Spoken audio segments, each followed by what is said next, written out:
and some missing laptop computers at the U.S. Central Command headquarters in Florida. The briefing's about 50 minutes. Where's that lieutenant who said he wanted a seat in here? I have, there you go, good.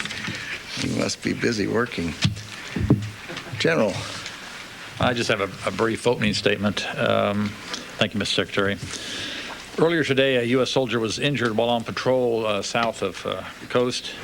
He was shot in the chest, and he's currently being attended to and getting medical treatment as we speak. Yesterday in Afghanistan, U.S. Special Operations Forces operating north of Asadabad returned fire after being fired upon from a blue sedan. 4 enemy were killed and 1 wounded. There were no U.S. casualties. And while searching the vehicle, they found a satellite phone and a large amount of Pakistani currency. Turning to Iraq for just a second, in just the last week, Iraq has fired at coalition aircraft 5 times in Operation Northern Watch and 5 times during Operation Southern Watch. We responded most recently on Sunday with 3 precision-guided munitions against air defense facilities about 145 miles southwest of Baghdad. And in Iraq, maritime intercept operations, we have diverted 36 vessels in the last 1-week period ending on Monday. The number is a little higher than usual because the Iraqis are using these smaller ships and vessels, these dhows, to try to circumvent the UN sanctions there. And with that, we'll take your questions. Mr. Chairman, very briefly, do you have any additional details on the man who was wounded at coast? Was this an ambush? Was this an exchange of fire? Was he just... We don't have many details. This is first report. We know one is wounded in the chest and is being taken care of, and we'll provide those details when we know them. We just don't know them right now. And might I ask you, regarding today's report in the Washington Times, have the chiefs are you now convinced that in the final analysis it's going to take a military operation to remove Saddam Hussein? And have you all signed on to that idea? Well, can I talk about the articles that have been in probably the last 3 or 4 weeks? I guess there have been a series of articles, and from where I sit and the people that I talk to on a daily basis, meaning the Joint Chiefs of Staff, other senior military officials, the things that are said and portrayed in the articles simply aren't said or said to me. They are not accurate portrayals of what I see on a daily basis and what I hear. And beyond that, the kind of advice that the military provides to Secretary Rumsfeld and the President and the rest of the National Security Council is certainly privileged communications, and I'm not going to share that with you here. Well, do you think these leaks, and Secretary, do these leaks represent some kind of political jockeying from all sides in town, trying to get the upper hand on what they perceive should be done to remove Saddam? I don't have any idea what motivates people. I've been kind of struck by the articles being so inconsistent one with another. One day it says that the chiefs are totally out of the loop and not being consulted and they're unhappy, and others says they're consulted but they don't agree, and others says they've consulted and they do agree. I think it's all kind of mischievous, and but it's not for me to speculate as to why people do things. Secretary, I talked to Senator Levin last week, and on the record he said he's talked to a number of top military people, and they have significant cautions and concerns about going into Iraq, and that the civilian leadership in the building is not giving them due consideration. And I asked him, did you follow this up? Did you check this after these articles came out? And he said, no, this is a long time ago, after talking to a number of people, uniformed officials. General Myers, is there a reservoir of concern within the building? I think I just answered that. Well, this is on the record from a top senator, though. I'm just saying that if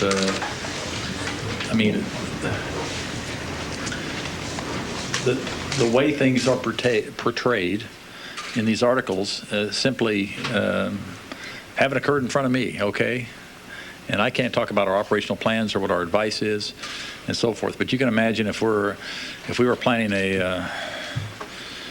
an operation against the moon, that we would have a lot of discussion about how best to do that and so forth. So there's obviously going to be discussion about how we go against the moon. What about the perception that the civilian leadership isn't giving adequate consideration to the military views? I mean, what's your take on the process by which? I'll give you my take on the process, and this is not Iraq specific, but my take on the process, I don't think in my time in uniform, in my time in this building, doing what I've been doing as the vice chair, assistant chairman, the vice chairman, and the chairman, we are permitted to give our views frequently and regularly and continuously, and we're asked for our views. And I mean, there's never been a better exchange in my opinion. And so I don't know where these things get started. I don't know who's. I mean, like I said, it is not consistent. Those articles are not consistent with what I see and what I observe and what I hear. Mr. Secretary, Today, Mr. Secretary, there are 2 laptops missing in Central Command. We don't know much more than that other than they turned up missing last week. Can you shed some light on it? Were they taken from General Frank's office? Do they contain classified material, highly classified, eyes only? Or what can you tell us about it? You want to comment on that? The story is correct. There were some laptops, 2 laptops discovered missing in Central Command. They contain, we think one of them contains classified information, and they have an investigation ongoing under the auspices of CENTCOM and General Tom Franks, and they'll try to, the good news is in this is that they were in a room that is tightly controlled, where access is tightly controlled, and they have a lot of detail. And do you think that they are, quote, missing, unquote, or do you think they were actually stolen? It could be that, and maybe some other things were not, but it could be that they're missing. I mean, that happens sometimes, but we'll just have to wait and see. General, how is it Mr. possible? Secretary, today in an interview with the Associated Press, Saudi Foreign Minister Prince Saud said that the U.S. military would not be able to use Prince Sultan Air Base for any attack on Iraq. Number one, have you seen those comments and your reaction to that statement? I have not seen the comments. I have been told that such a statement was made. You asked what my reaction is. The president has not proposed such a thing. Therefore, I don't find it really something that has been engaged as such. Are there contingency plans in place should that happen? Look, that's people are developing hypotheticals on hypotheticals on hypotheticals, and that is about as unuseful as anything I can imagine. Yes, you had a question. Yes, sir. Following up on the laptops question, I mean, there's been a lot of concern expressed by you at this podium for months about problems with breaches of security, now extending, for instance, to the Hill and other places. To what extent should there be some concern about within the military about the ability to maintain secrets when it comes to within a secure? If this was in a secure room, if these laptops were in a secure room, how at a facility that one would assume is one of the most secure military facilities around the world, what is that?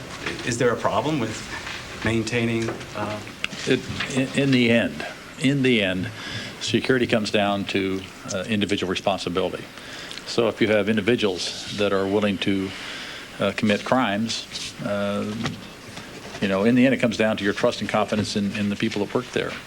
And you do all the appropriate checks and all that sort of thing to ensure that the people have the right background and motivation and so forth. But in the end, it comes down to their individual responsibility.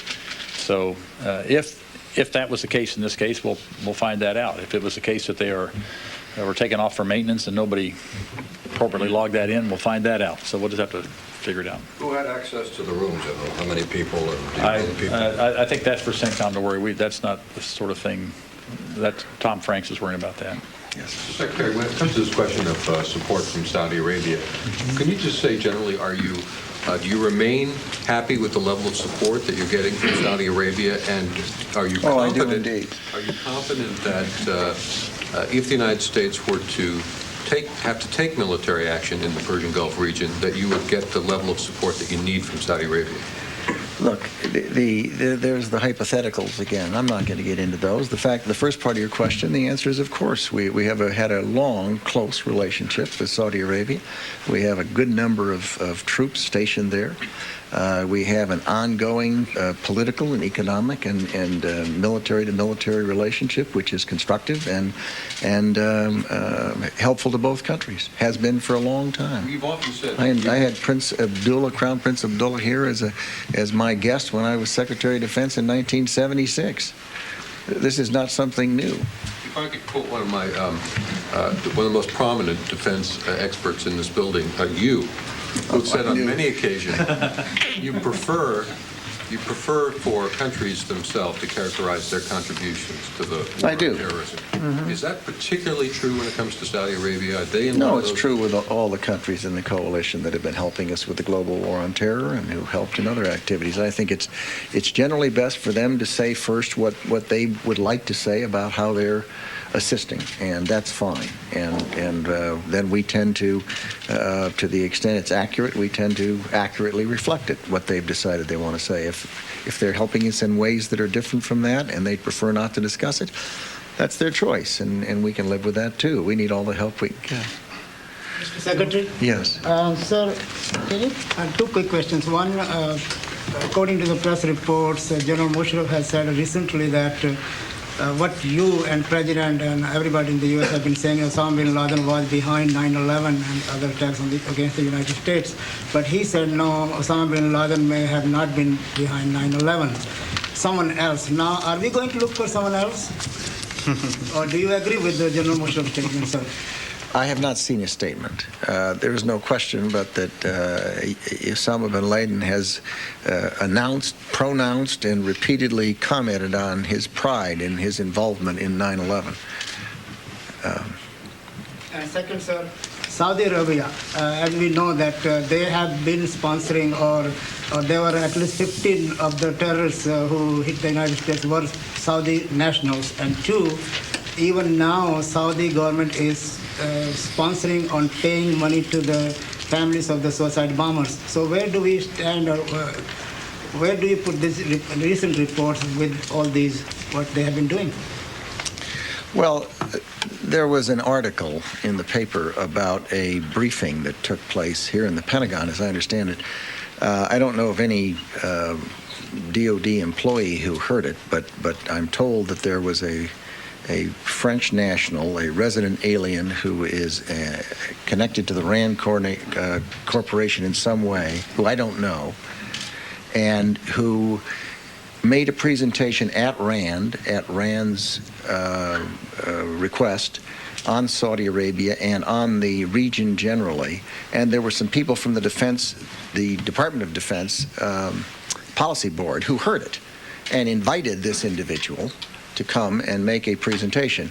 He announced that it was not a RAND presentation at the briefing in the Pentagon. It was not the result of RAND analytical work or research. It was his personal views, which is fine. Everyone has personal views. And he apparently at this Defense Policy Board made a presentation that was somewhat different, but on the same subject of his presentation that they'd heard at RAND. It didn't represent RAND's views. It does not represent the Defense Policy Board's views. It does not represent the Department of Defense's views.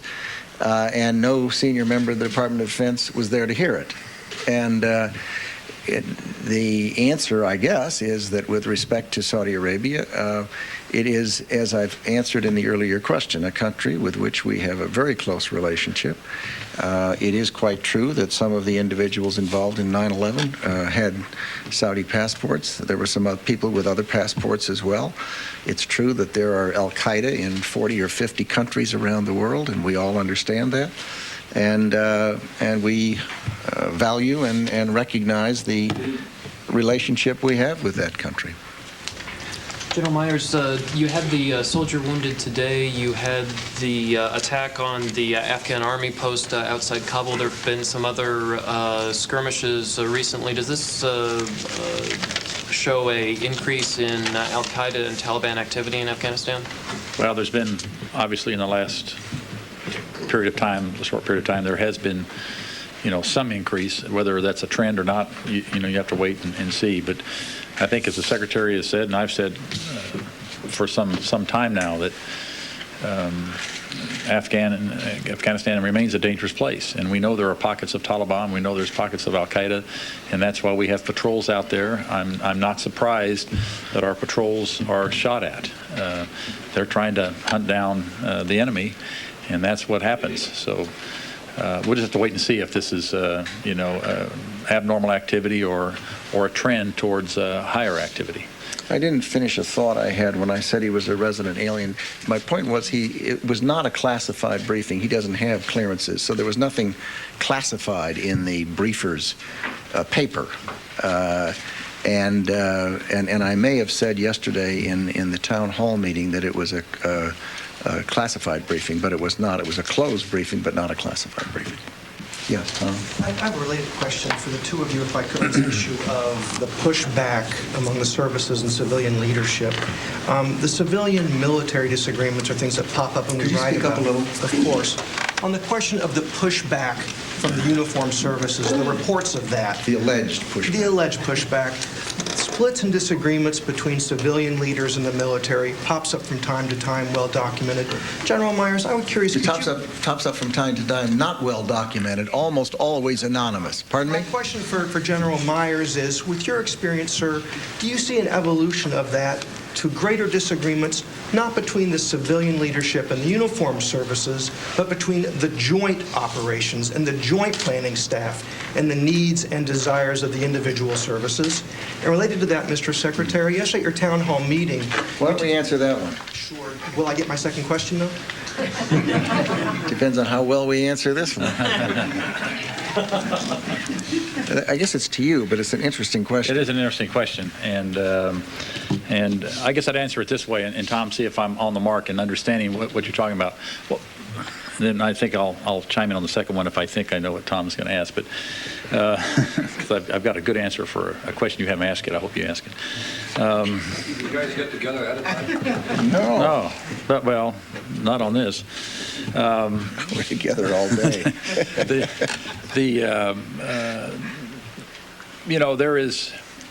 There are tensions in the system, and services have responsibility in statute to organize, train, and equip their forces.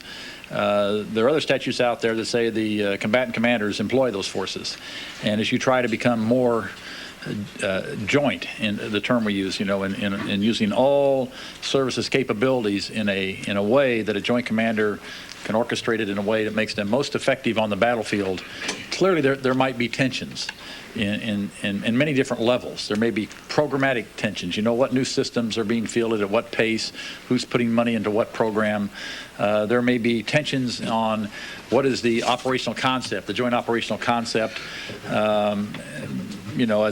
As some might perceive it, favoring one capability over another.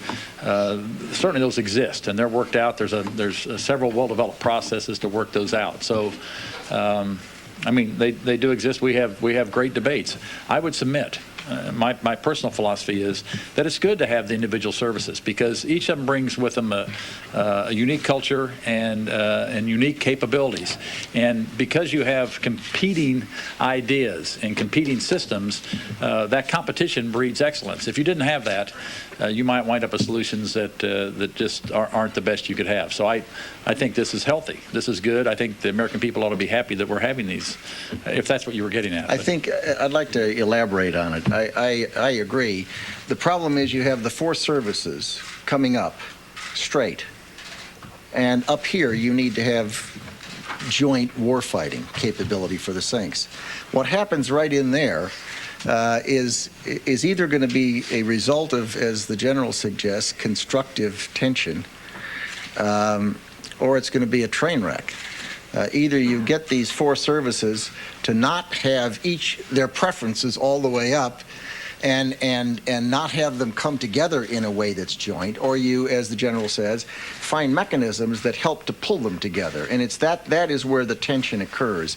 And it is partly statutory design tension, but it is the mechanisms that are there are not perfect. Indeed, they fall short of doing it.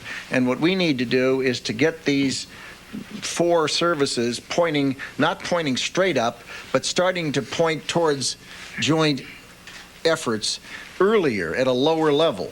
And to the extent that happens, then we will be better able to engage in truly joint war fighting without having the train wreck in the middle.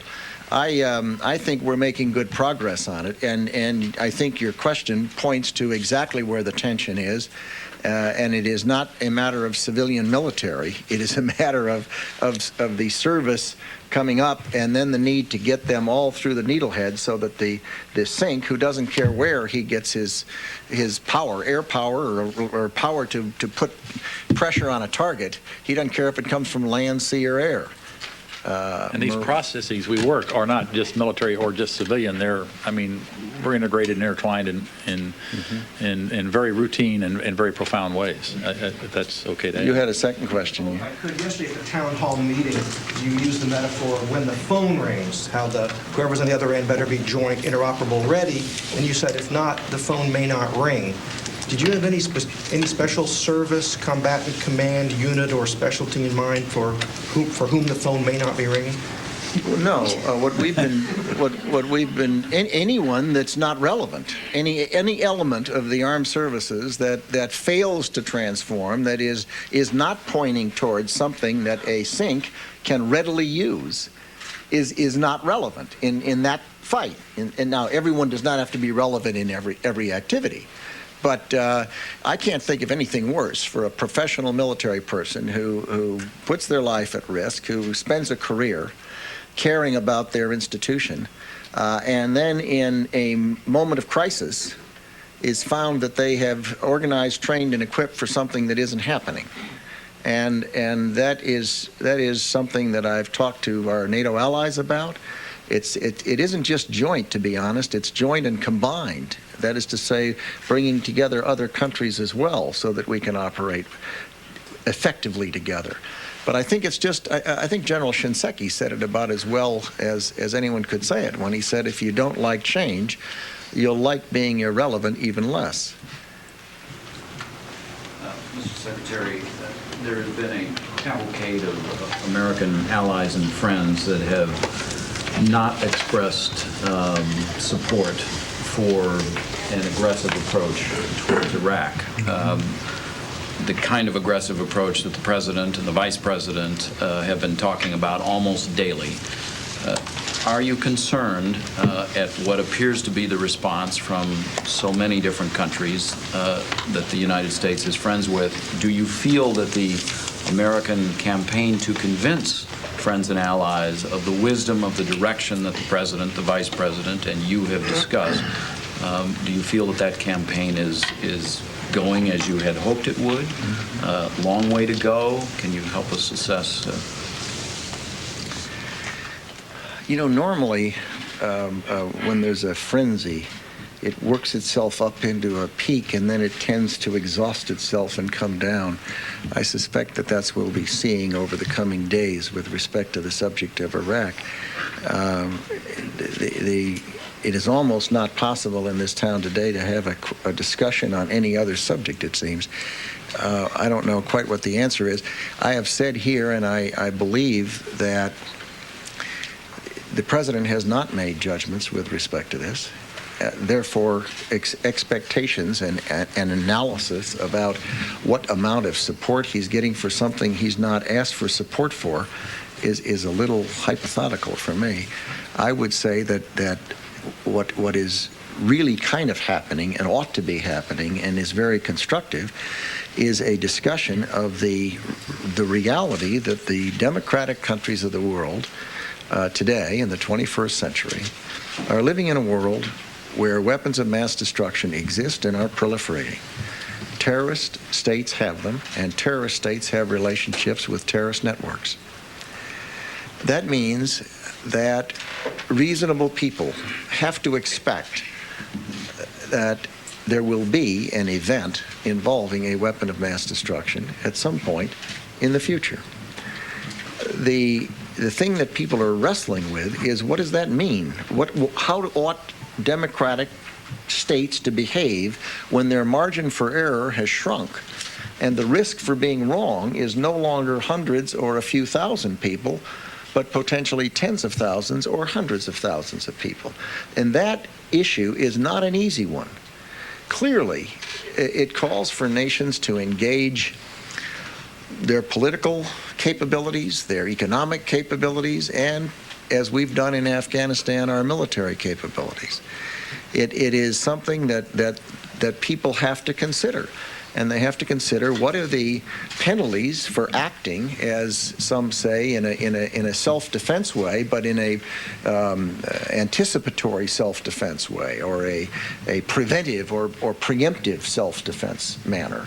What are the penalties for doing that versus the benefits? And quite, by the same token, what are the benefits and penalties for not doing it?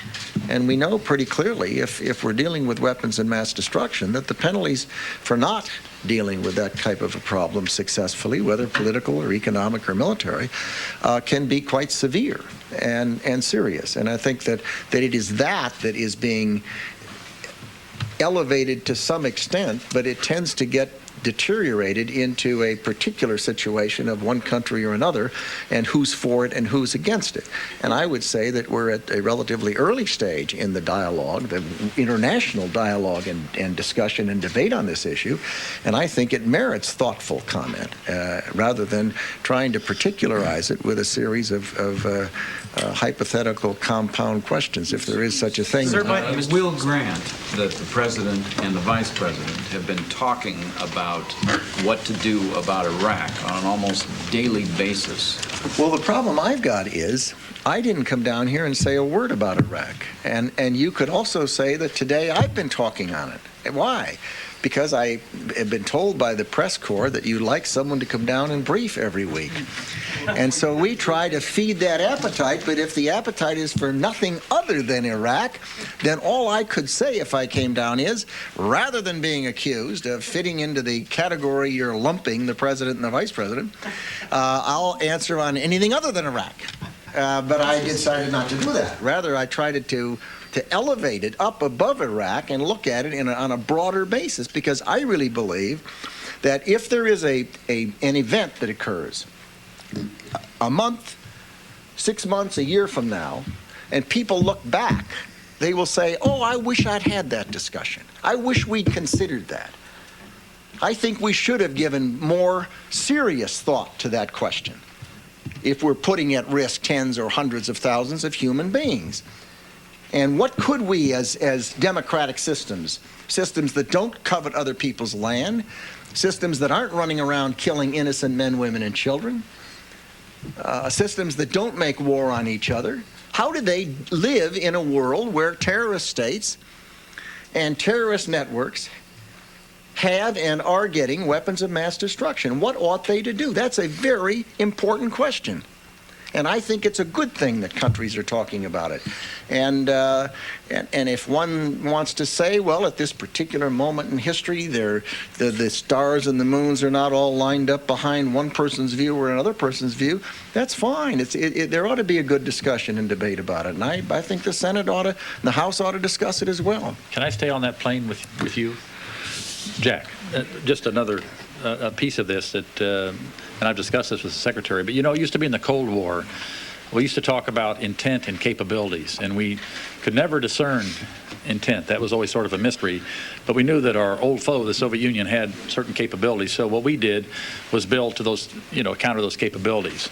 I think what informs this debate, when you talk about weapons of mass destruction and the terrorist threat, that the intent question, which has always been the hardest one to answer about an adversary, always the most difficult, is very clear in this case. Their intent is to do away with our way of life, to do away with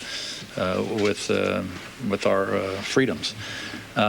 Capabilities, it turns out, are just a little murkier, although we know that there are countries out there that are producing and conducting research and development in weapons of mass destruction. So it's interesting how it's changed in just a decade, how you look at the problem. At least it is to me. And I think that intent issue goes along with the WMD to make this worthy of lots of discussion. Yes, right here. Secretary, thank you very much. I'd like to go back to Saudi Arabia and the Pentagon Board of Advisors, please. Word has it from reports in the region is that the people are very disturbed, but that the extremists are very happy, and they say that this proves that America is not really our friend. Are you in contact with anyone in Saudi Arabia and trying to clear this up? Sure, Colin's talked to some of the folks, so have I, and they fully understand that things like that happen, where someone has an opinion. It has nothing to do with this administration or the government of the United States or anyone in this department or anyone in the Department of State. It has to do with an individual who had some views, and this is a free country. Everyone in the world gets used to seeing things in the press or said in the Congress or other places, and we'll live with it fine. Yes. Thank you, Mr. Secretary. North Korea made a formal apology for their NLL, Northern Limit Line, intrusion. On the other hand, they claim NLL issue is a subject between U.S. and North Korea, not South Korea. I'm sorry, I missed that last part. Could you repeat that? They claim... They being the North Koreans. North Koreans claim the NLL issue is a subject between U.S. and North Korea, not South Korea. What is your comment on that? Why don't you answer it? Well, yeah, there have... North Korea has claimed that they have complaints about the northern limit line, I think was your question, and that's understood. My understanding is that was discussed by the UN and North Korean representatives recently at Panmunjom, and they wanted to have further discussions on that. I don't know what they decided on that particular issue, but I know that is an issue, and I also know, though, that I think besides the apology, I think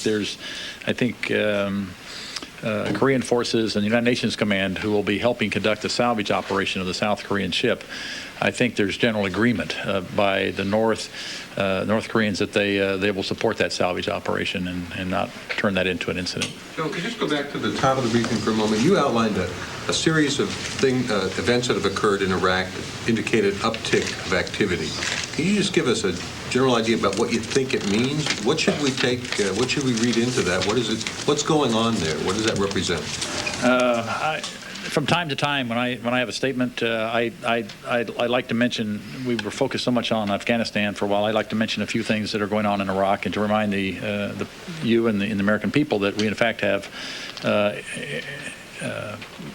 crew members flying over Iraq, that they get shot at, that they respond from time to time, that the Iraqi, so in essentially trying to prohibit coalition forces from enforcing the UN Security Council resolutions, and also that they're trying to circumvent the oil for food program that the UN monitors by allowing smugglers to take oil out and provide revenue directly to the regime. And that's, and just to kind of every once in a while refresh people that this goes on. The uptick in activity in the maritime operations is due to the use of smaller ships as opposed to larger ships, because Iran has denied use of their coastal waters. And I think the air activity, it goes in spurts. We do not see it. I don't think we see a trend there. Mr. Secretary?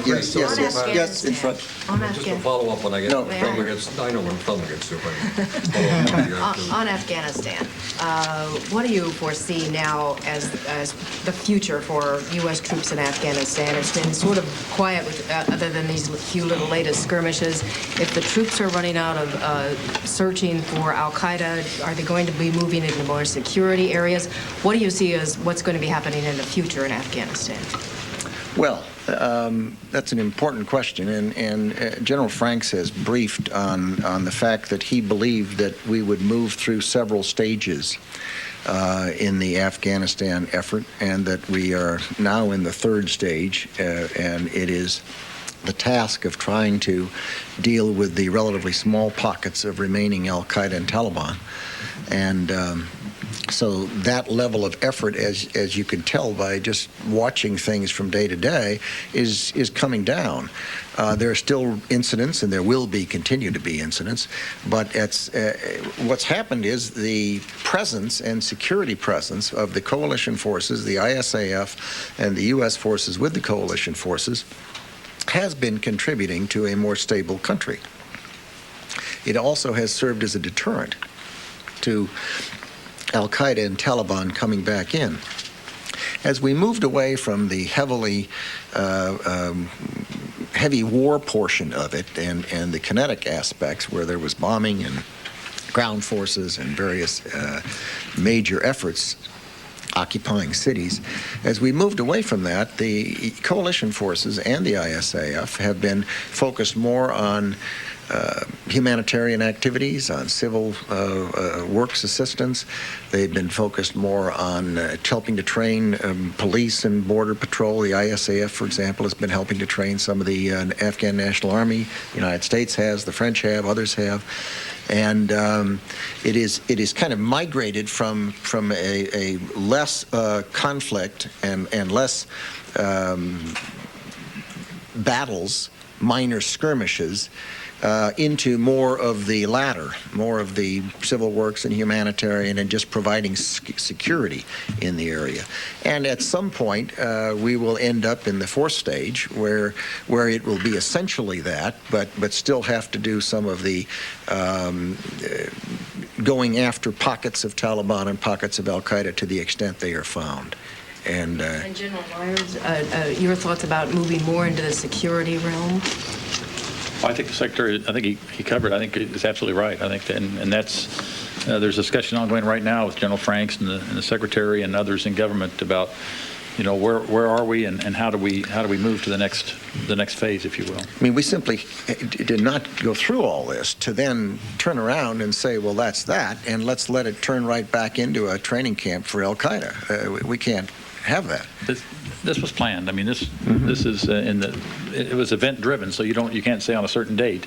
And he's reviewing the events right now. In the back? No follow-up on General Myers' question before. This young fellow hasn't had a question yet. After this young fellow, Mr. Secretary, if I could follow up on something you said at the town hall meeting about force protection in the United States. You said it's ridiculous that we can't contract that out. I wonder what sorts of things are the MPs and such doing that perhaps they ought not be doing, and what ought they be doing instead? Well, it's not just people who are officially designated military police. If you're not allowed to use contract employees to provide force protection for a facility or an activity in the United States, then you have to use military forces. You have to use people who are in uniform, who may or may not be military police. They very likely would not be. And they would be assigned the task of providing that force protection. It is an activity that lends itself to contractor work. And it would be better if we would have the men and women in uniform who came into the service and asked to be trained and equipped and engaged in military roles to go do those roles rather than having to do some roles that could as easily be done by civilians. I'm not going to get into the force protection issue is for the local commanders and from place to place and the combatant commanders. I'm not going to try to micromanage and say which building ought to have what kind of force protection. I don't know that I'd be terribly good at it anyway. General, just a few moments ago, you appeared to lump Iraq and Al-Qaeda together as far as their intent. Do you have? I was at a higher level than that. I was talking about weapons of mass destruction and terrorist and the intent question. Well, so if I made, wondering if you have any harder evidence at this point linking Al-Qaeda and Iran. Well, I didn't mean to. And which country? Iraq and Al-Qaeda. Oh, we're back on Iraq. I didn't realize that. Yeah, I certainly didn't mean anything by anything I said to indicate that we had any. Has your state of knowledge of the connections between Iraq, if any, between Iraq and Al-Qaeda, has that changed? Since when? Since when? Well, since yesterday. No. A month. Well, do you have, put it this way, do you have any evidence at this point, any hard evidence of a link between Iraq and al-Qaeda in terms of cooperating or working together? If you're asking, are there al-Qaeda in Iraq, the answer is yes. There are. It's a fact, yes. What about Iraqi support for al-Qaeda operations? I don't know that I want to go beyond what I've said. I think that I've said that I can see the headline tomorrow. Rumsfeld comes down and spends an hour on Iraq. You going to stay from? Mr. Secretary? 45 minutes.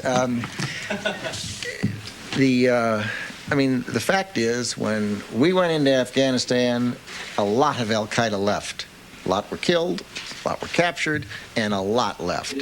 And they are in neighboring countries and a variety of different locations around that region, and they're in areas south of there, and they're in areas in Asia and other countries. That's just a fact, yes. I have a question for General Myers, though, man. I will not mention the country. But you talked about the northern and southern no-fly zones of a certain country and that activity had picked up. If I remember the figures correctly, in the South, 5 in the past week is pretty much on the par with what's been going on this calendar year. But it seems to be an increase in the North. And when General Rosa was here at that podium, he said that the Iraqi air defenses were some of the best in the world. And in the past, it used to be that the retaliatory attacks were pretty much that. If we were painted or illuminated, we would go after SAMs and AAA. Now we seem to be going after C cubed and I. Is this a concentrated effort now to downgrade or neutralize or destroy that country's air defenses? The effort is to protect the air crews that fly over Iraq, to enforce. Mention the name. I didn't mention it. Yeah, to enforce the UN Security Council resolutions. And so for those coalition air crews, we just want to protect them, and that's why air defenses are very often the target. Did you expect to make such big news in Israel? Did you see that you made the front page of all the Israeli papers today? Apparently your comments at the town hall meeting yesterday that seemed to suggest that the Palestinian Authority would not be able to reach a peace agreement were widely interpreted as being... I went back and looked at my remarks, and then I looked at the president's 2 speeches, and I don't see any difference at all. I mean, it's just the position of the United States government is what it has been. It's what the president and the secretary have said. It's what I've said it is, and it continues to be.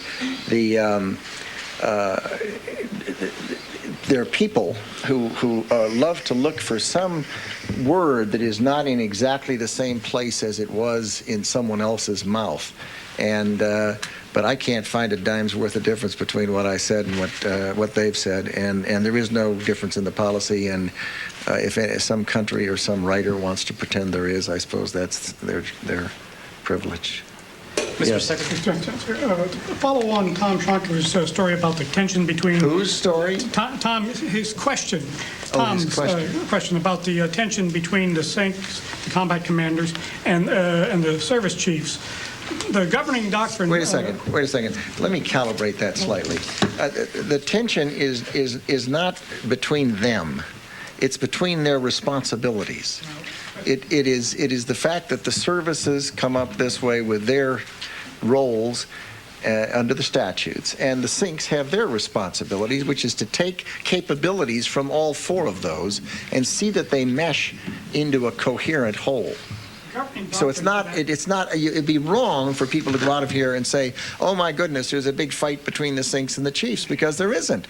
It is a serious, substantive, statutory need to blend their respective roles. So the statute that covers that relationship is Goldwater-Nichols, and we're about 15 years into the existence of that. It wasn't here when you were here the first time. Right. General Myers has lived under it for its entire duration. The question is that doctrine, is that law still appropriate? Should it be amended, or should be a change in the statutory relationship? We have not sat down and said, gee, we think it requires statutory change. We have spent many, many hours wrestling with the fact that things do not come up in an orderly way so that they can be easily rationalized and balanced against each other. They simply don't. They come up by service to some extent. There are some mechanisms like JROC and others that work to achieve things like interoperability. Then it's through the goodwill of the chiefs and the sinks and the various budget process the budget process that exists, the defense planning guidance. All of those things have as their task trying to see that what ends up, what the ultimate product is of all of the money that's spent and all of the efforts that are invested in these things end up in a coherent whole.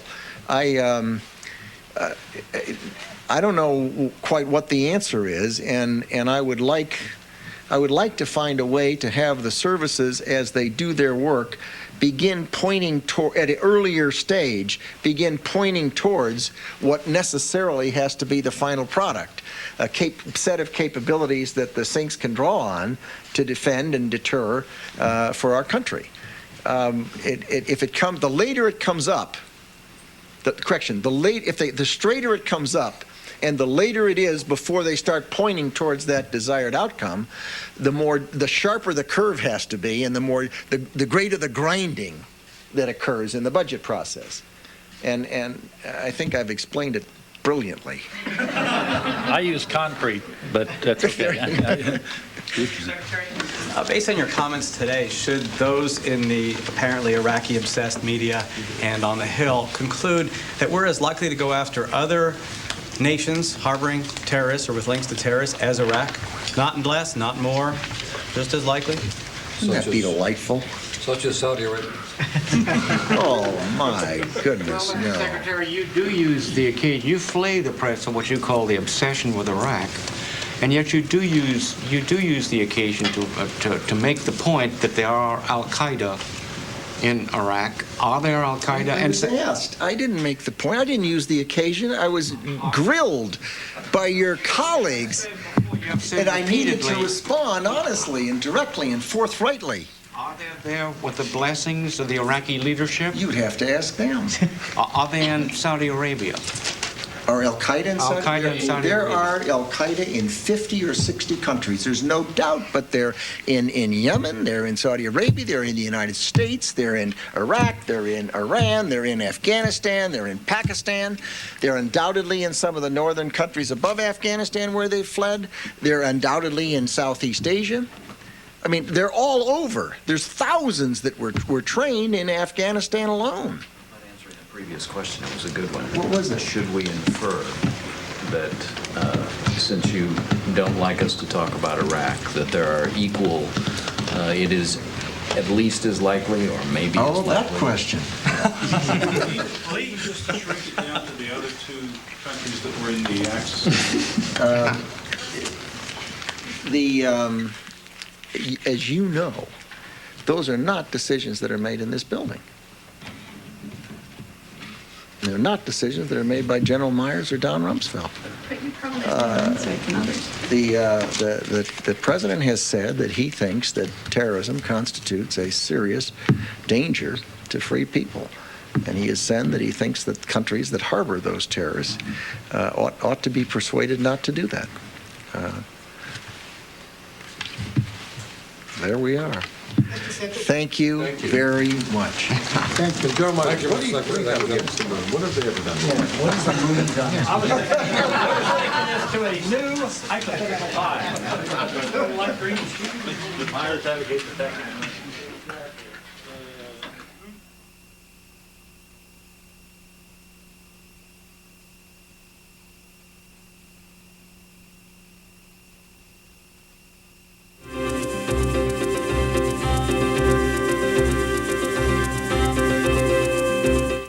C-SPAN's a public service of America's cable television companies. Coming up tonight.